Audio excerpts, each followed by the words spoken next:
লাউ দিয়ে শোল মাছের তরকারি, এটা যে কত অসাধারণ তা আজ আমি আপনাদের রান্না করে দেখাবো। প্রথমে আমরা বাজার থেকে কচি লাউ কেটে আনলাম।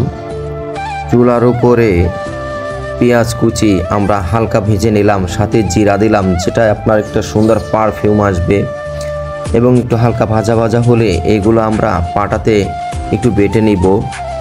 এই পাটাটা আপনার তরকারিটাকে আরও সুস্বাদু করে তুলবে।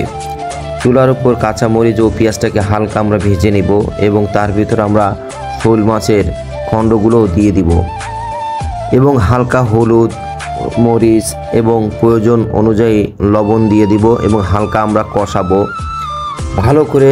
এবং গরম পানিতে অবশ্যই এটা কষাতে হবে, তা না হলে স্বাদ নষ্ট হয়ে যাবে। লাউয়ের তরকারিগুলো আমরা শোল মাছের মশলার ভিতরে একসাথে মিশিয়ে ফেলবো এবং ভালো করে কষাবো। কিছুক্ষণ কষানোর পর আমরা তরকারিতে ধনিয়া পাতা ইউজ করতে হবে, কারণ ধনিয়া পাতার ফ্লেভারটা অসাধারণ আর যা আপনার স্বাদকে বাড়িয়ে তুলবে দ্বিগুণ স্বাদে। এভাবে আমরা রান্নার পরে তরকারিগুলো সিদ্ধ হবে এবং হালকা গরম পানি দিয়ে দেব। তারপরে আমরা জাল হওয়ার পরে যখন শেষের দিকে হয়ে আসবে তখন আমরা ধনিয়ার পাতাগুলো তরকারির উপরে ছিটিয়ে দেব এবং হালকা জিরার গুঁড়া মিশিয়ে দেব।